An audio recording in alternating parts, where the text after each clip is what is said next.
سیدنا امیر معاویہ رضی اللہ تعالیٰ عنہ کی نے قبول اسلام کب کیا؟ بنیادی طور پہ کاتب وحی سیدنا معاویہ بن ابی سفیان رضی اللہ تعالیٰ عنہ، جن کا قبول اسلام کا واقعہ تاریخ میں بھی موجود ہے، اور حافظ ابن حجر جو فتح الباری کے شارح ہیں انہوں نے بھی موجود ہیں، انہوں نے بھی ذکر کیا ہے۔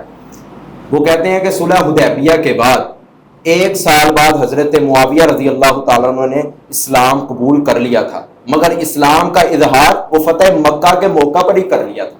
اور حافظ ابن حجر رحمہ اللہ تعالیٰ لکھتے ہیں، وہ کہتے ہیں کہ سیدنا معاویہ رضی اللہ تعالیٰ اسلم قبل الفتح، فتح مکہ سے پہلے اسلام قبول کیا، اور وقان الوحی، اور اسی وقت حضرت معاویہ بن ابی سفیان کو رسول اللہ صلی اللہ علیہ وسلم نے کاتب وحی مقرر کر دیا۔